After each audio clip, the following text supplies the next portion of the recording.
Hi, everyone. Welcome to the Showgirl Tip of the Day podcast where we talk about show business, old friends, and new adventures. Today's guest is a wonderful performer and now director and teacher. His name is Brian Carmack. We first met on the national tour of Chicago the Musical. He has done several productions of that show and other shows such as Tommy, Carrie, Dance of the Vampires, Romeo and Juliet. After performing, he went back to school and got an MA in theater. We're going to be talking about that, and we're going to be talking about, of course, show business. Showgirl Tip of the Day. She's gonna help you find your own way. Showgirl Tip of the Day. All you gotta do is just Showgirl Tip of the Day.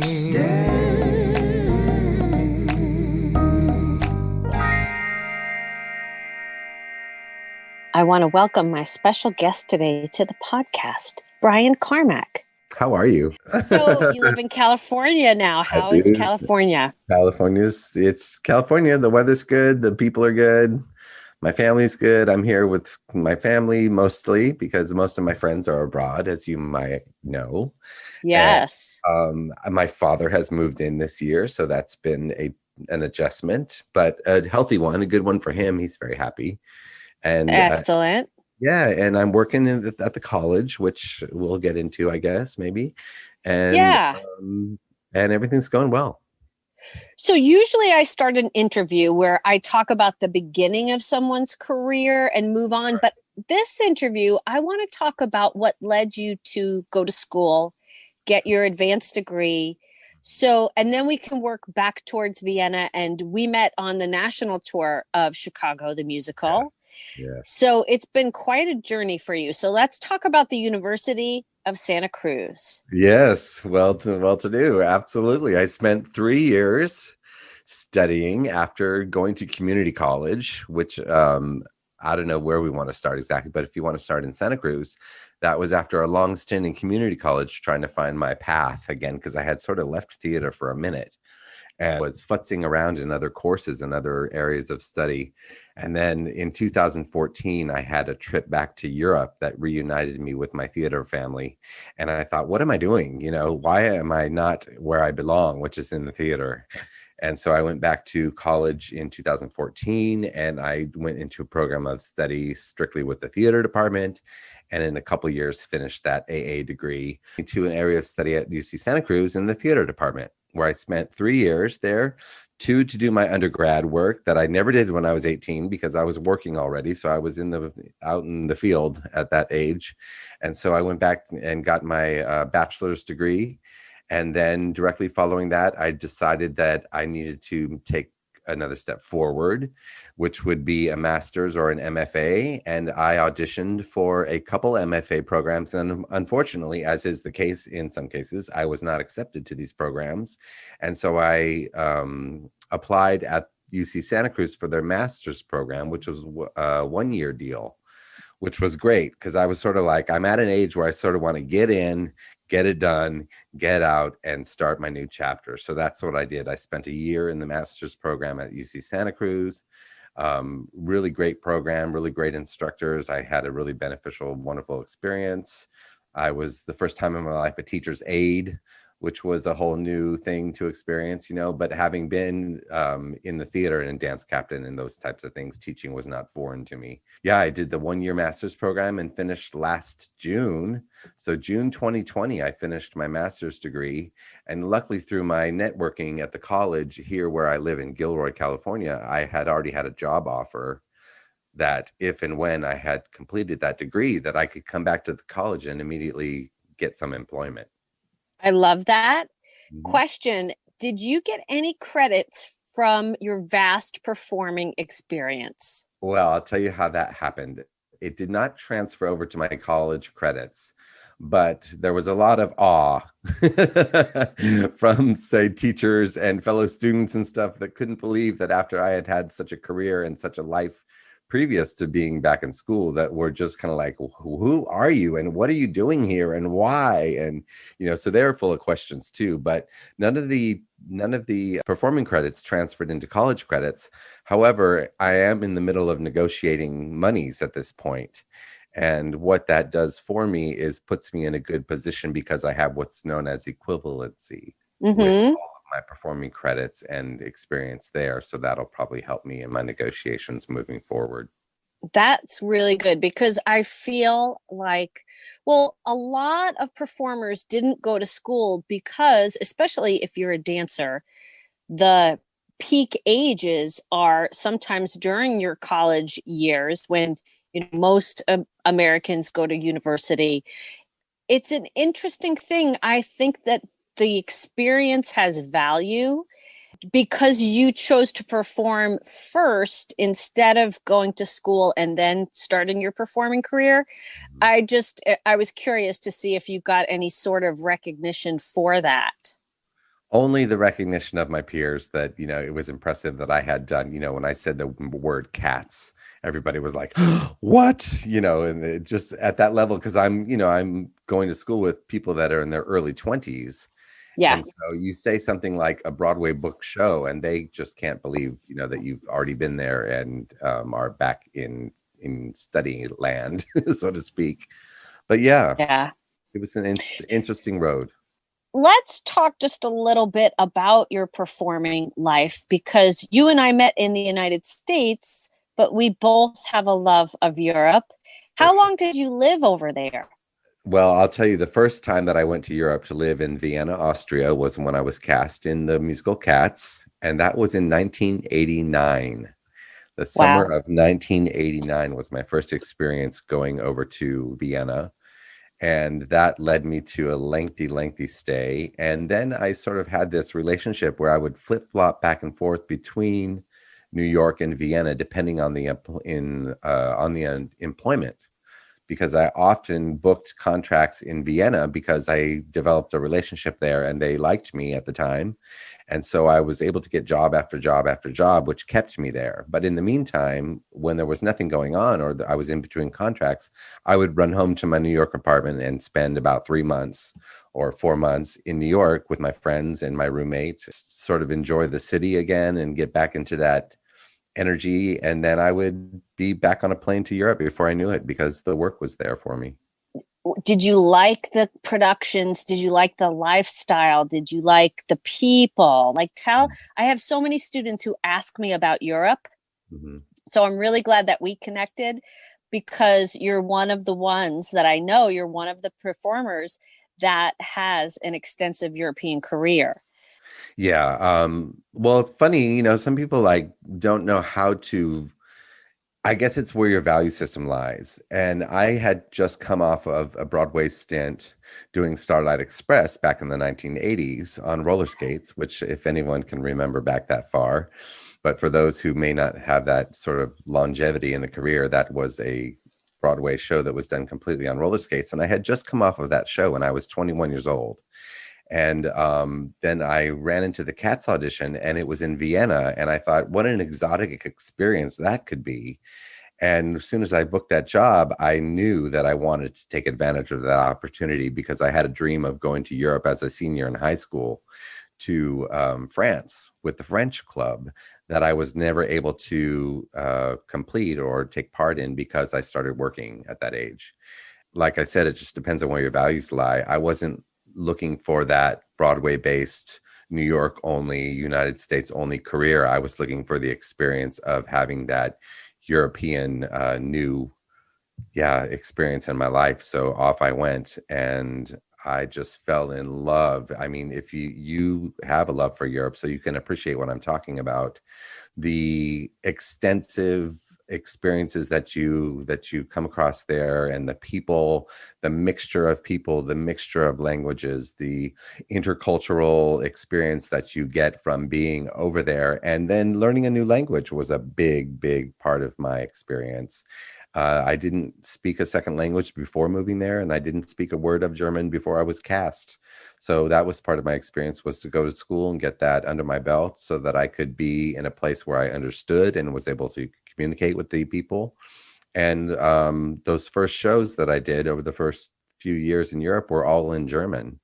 So I was learning things phonetically at first, which is pretty funny because you're just repeating sounds. And at the point, you have no idea what you're saying. So after going to school for a few months, I started to recognize words in the text of Cats, the show that I was doing at the time.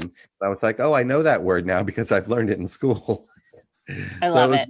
It was really interesting, but I just fell in love with the culture, just the pace of life being so different than it was in the United States, the enjoyment of your spare time and how you spend it with people and with friends and just enjoying a calmer sort of existence. At that time, when I first moved there, the markets and everything were closed on Saturday afternoon and all day Sunday. So you had to get your important grocery shopping done and everything before noon on Saturday.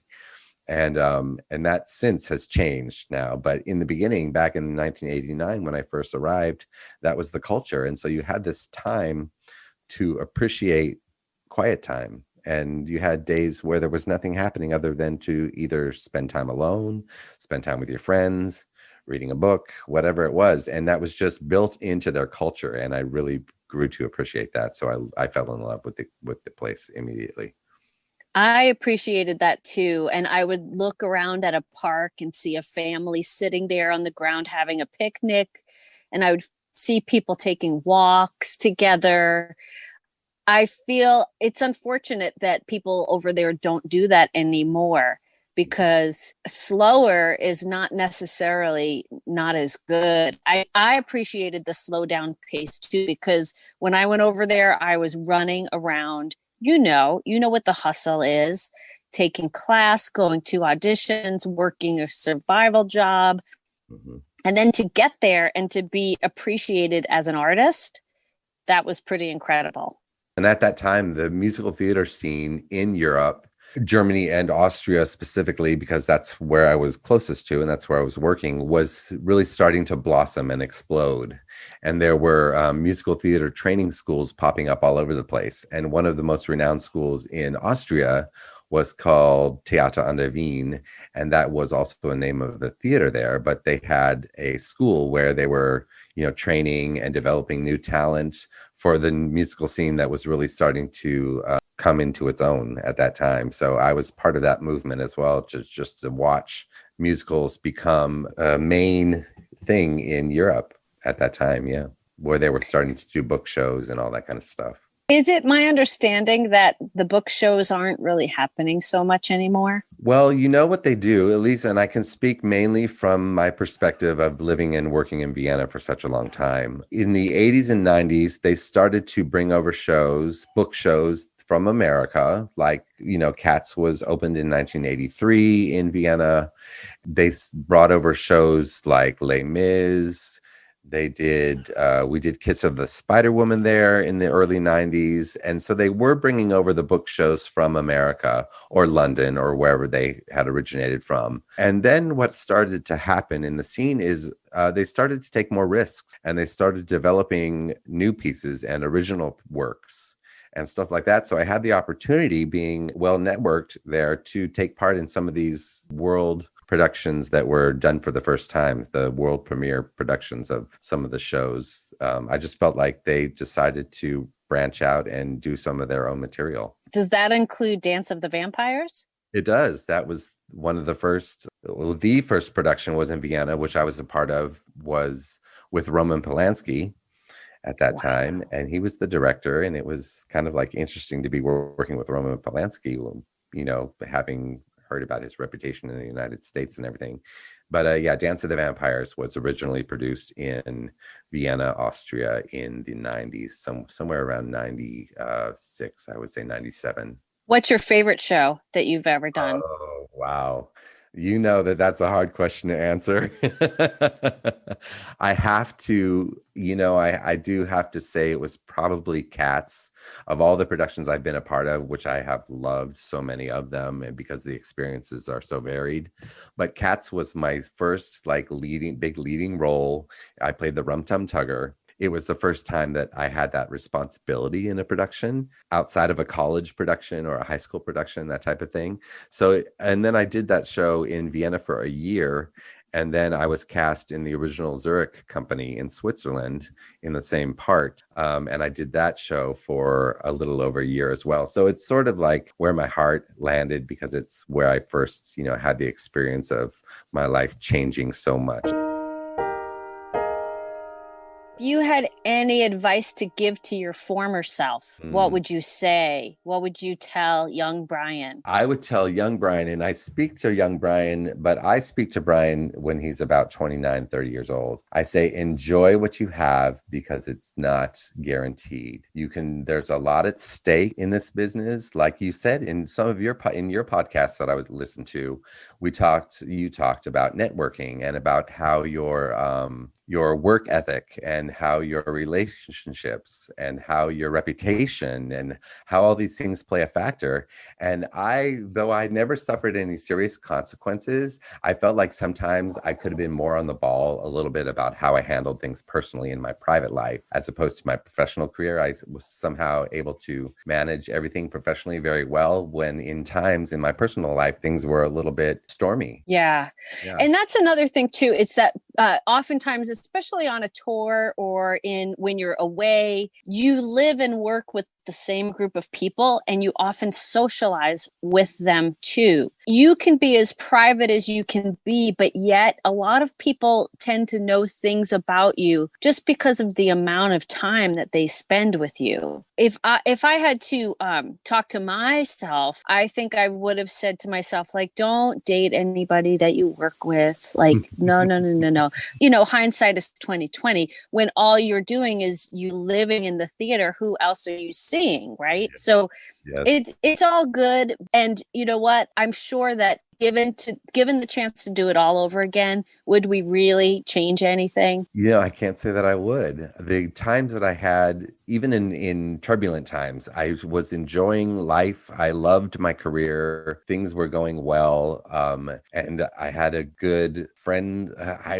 German words keep popping up because I'm thinking about Vienna, but a circle of friends and relationships that were deepening as every production. Like you said, you spend so much time with people in each production. And I was networked into a group of people who were hired consistently. And so I had years where we were doing different shows together, but it became like a close-knit family. So that's why I'm saying, even in turbulent times for myself, when I was privately struggling with things, and you would have this support system because these people knew you, they loved you, they respected you as a person, they respected your work, and they wanted the best for you. So they were always there for you. And that's what I would have never have changed. Yeah. It's almost like a rep company. After a while, you just keep seeing the same people over and over. And you learn how to work with people, even if sometimes the relationship isn't quite simpatico. You have to see them every day, so you just learn how to work with everybody, right? Yes, for sure. That's what I would say to anyone new and upcoming, and to my former self too. You have no choice but to work well with others and play well with others. Otherwise, it only comes back to cause you trouble if you're not able to do that, I would imagine. Luckily, I was able to do that as well. So you're a director now. How have any of the directors that you've worked with influenced you? Good question. What's been great is because I have had the opportunity to work with some, A-list directors, and then others that have been as wonderful as the well-known directors that I've worked with. I just wanted to, when I was directing my first production a couple years ago at UC Santa Cruz, it was an original piece written by a student, and it dealt with themes of homelessness and poverty and drug addiction and all of these types of things. And I just knew that you had to develop that trusting relationship with your actors in order that you would best be able to advise them on how to bring to life the story that you were trying to tell. And I learned that early on from the musical theater scene because of the people that I worked with. They always made me feel valued. They made me feel able and confident. There were never any times where I was trodden upon my pride or my talent or anything like that. And I knew that as a director was something that I wanted to be able to establish early on in my directing career, so that I could work with these people at a level of and depth that they would, agree to. I love it. Yeah. I love it. And I just love seeing you now because the last time we worked together was 20 years ago. Yeah. And to see where you've gone and all the different places and jobs. And yet here we are talking to each other. It's really special and it's really terrific. Yeah, I know.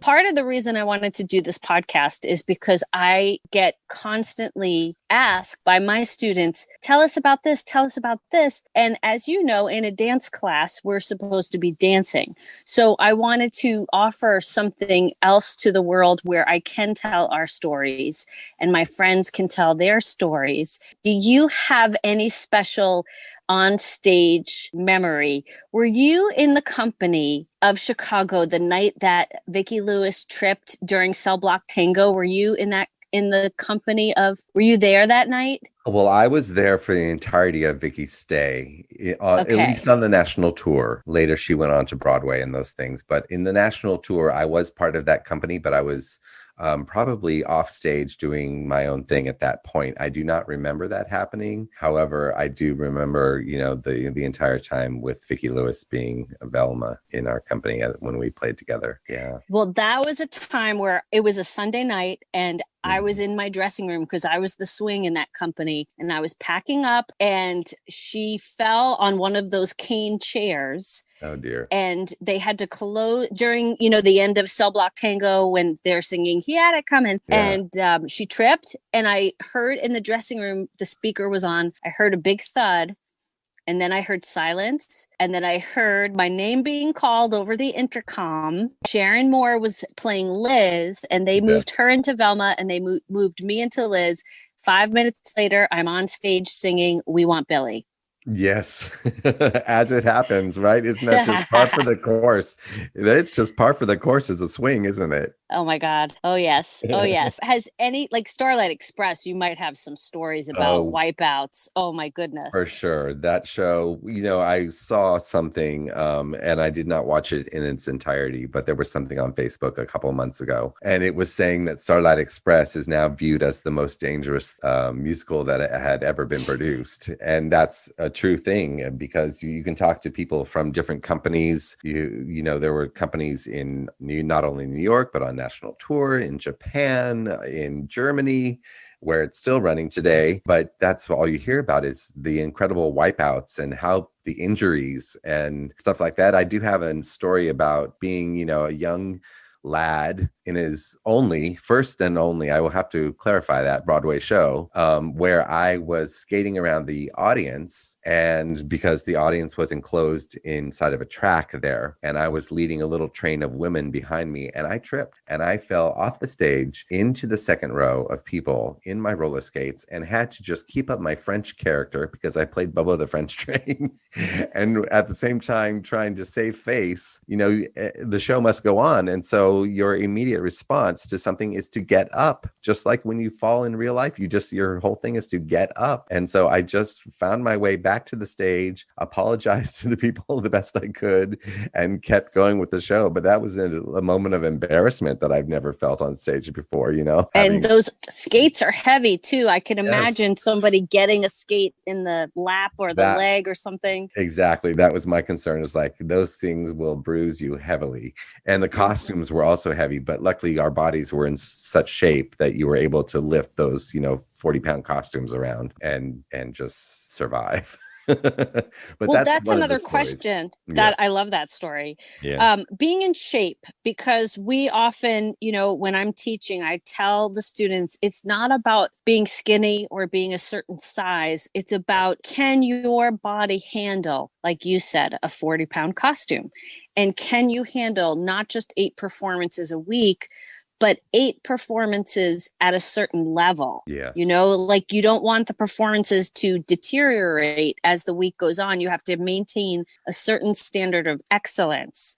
So how important for you is physical fitness? And when you were in your dancing days, what did you do to really stay in shape? Well, when I wasn't working, there were 2 parts to that question. The first part is like when you're not working, you're training for sure. And then when you are working, you're working and you're training. So there's a lot going on there. When you are a working performer, it doesn't stop there. We all know from the years of experience that the training never stopped. And something that was great about my experience working in Europe was that they would incorporate these ballet classes or jazz warm-ups or vocal warm-ups. They would have that offered as part of the job. And so you were required to, and not everybody did, but you had the opportunity every day to take a ballet bar or to take a jazz warm-up or to take part in a vocal exercise or a vocal warm-up with the company. And that was just part of the contract. And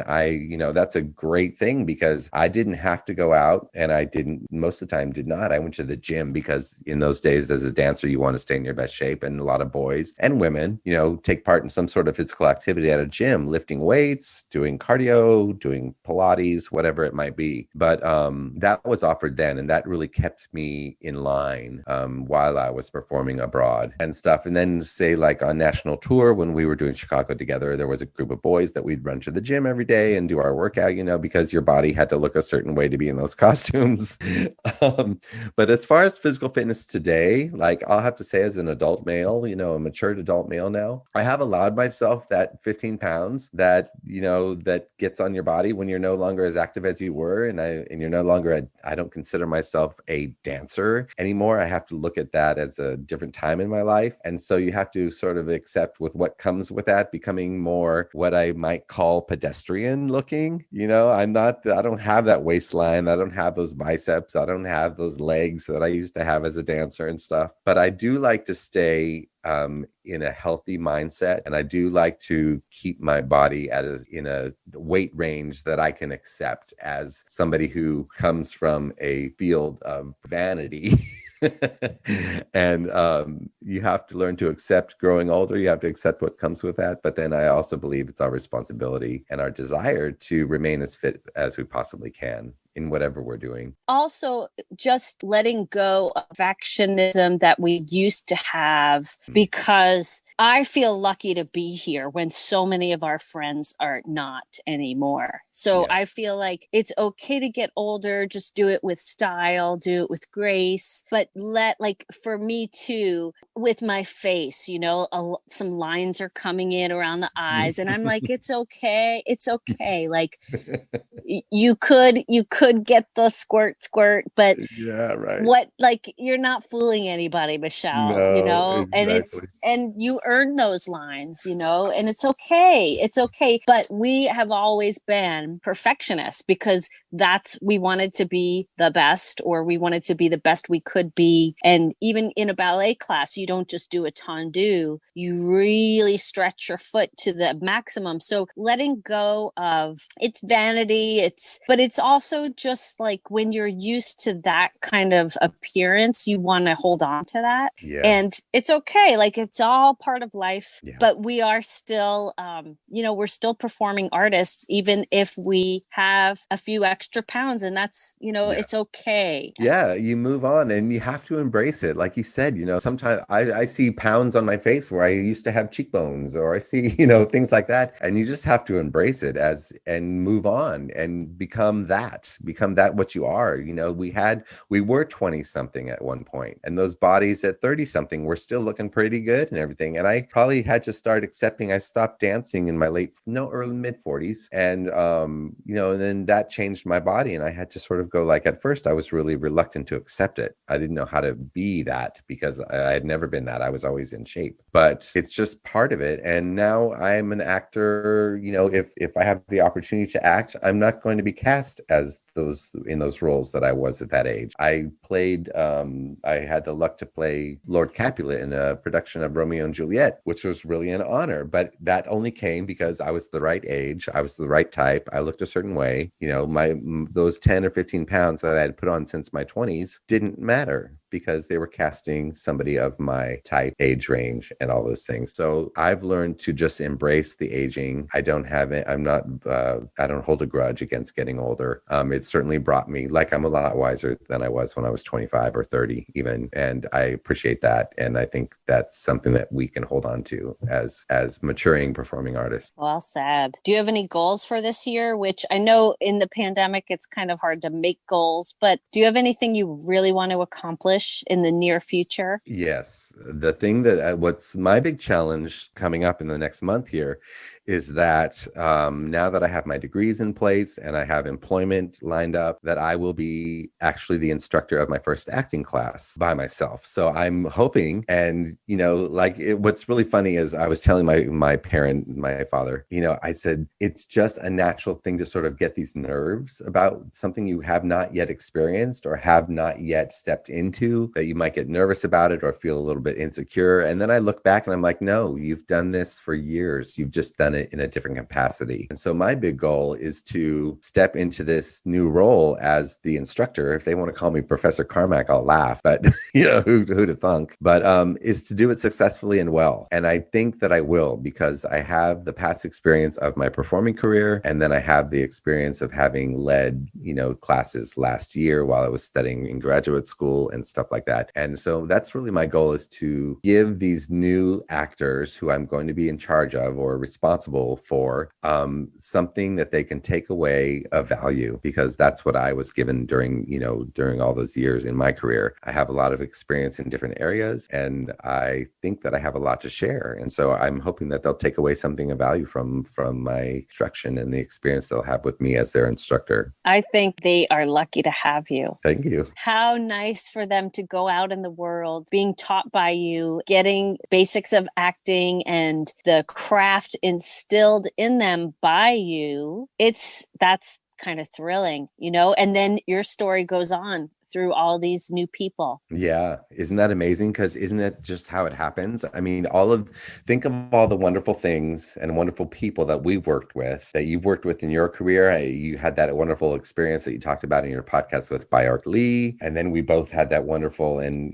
God bless her, rest in peace, Annie Reinking, that we were able to work directly with her. And just if I look across the pool of people that I've had the opportunity to learn from, that I know that what I'm going to give to my students that is infused with their influence, because it couldn't have happened any other way. I was shocked when I heard of Annie's passing, and I haven't processed it yet, because I could do like a whole 2-hour episode on, I used to idolize her as a child. And when I was in performing arts school, I saw all that jazz, which they showed it to us like way too early. I was going to say that's kind of hello. Yeah, like in a pro. But anyway, just seeing her work, it was like a lightning bolt. And I have always said that my whole career has just been trying to chase after that feeling that I had when I saw that movie for the first time. I have to echo you on that. My mother took me to see that, because I had no training in the arts or anything, but I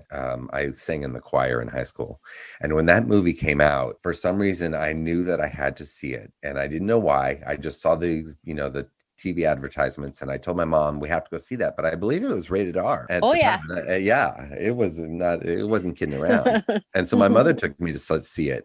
And I knew right then and there, I was like, I want to do that. From the very opening scene of the audition, I was like, I have to be part of that somehow, some way. That has to be something I do at some point in my life. But that Fosse sensuality, it just went like right to the core of me. And when I would work with her in person, I had to really like say to myself, like in the bathroom before rehearsal, like, don't fangirl, you breathe and don't googly eye her, like, because here she was in the flesh, standing right next to me, touching me, working with me. And I would just say to myself, how lucky are you? Your dream is coming true right before your very eyes. Like, keep breathing. Yeah. So it was pretty magical to work with her.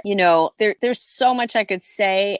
I'm still in shock that she has left us. I can't even, like, I'm not even ready to process it yet. And I'm sure that my heart goes out to her family and her friends, everybody that loves her, because she was truly one of a kind. Yes. True. And what a woman and what a talent, and how lucky we were to have experienced that greatness in our lifetime. So up close and personal. Yeah. Did you help set the Berlin Company of Chicago? I did, because Do you know my friend Anya, who played Kitty? Of course I know Anya. Oh my God. I did an episode with her, and I stay with her sometimes when I go to Berlin.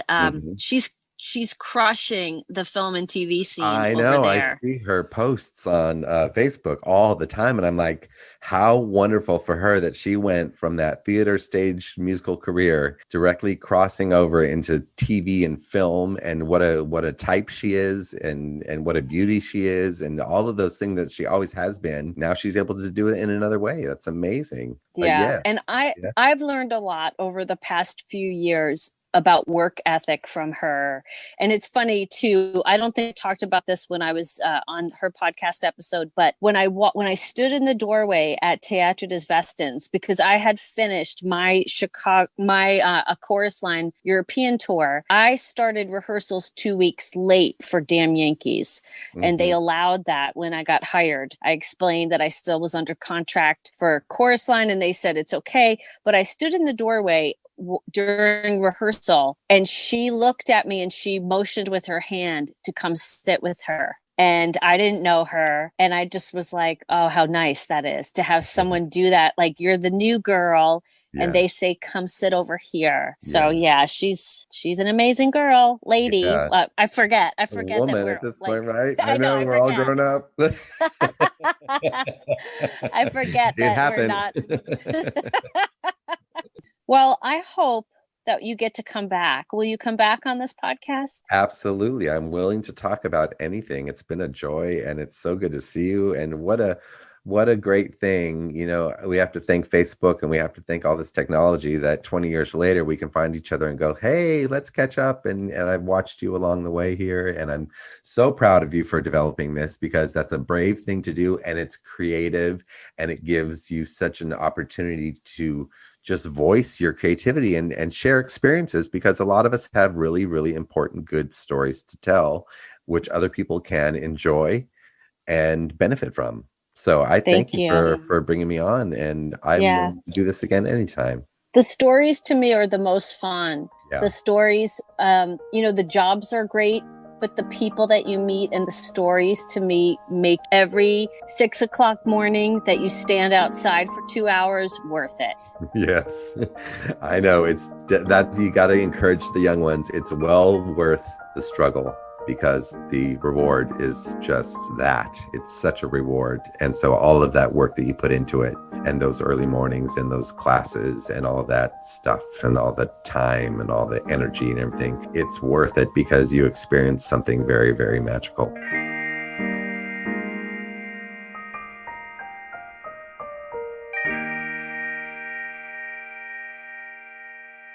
The Showgirl Tip of the Day podcast has original music composed by Joshua Holloway. Find him on YouTube, Joshua Holloway Music. This podcast is written by Michelle Bruckner and edited by Michelle Bruckner and Joshua Holloway. Find me on Instagram, Showgirl Tip of Day. Thanks for listening. We'll see you again next week with a new episode.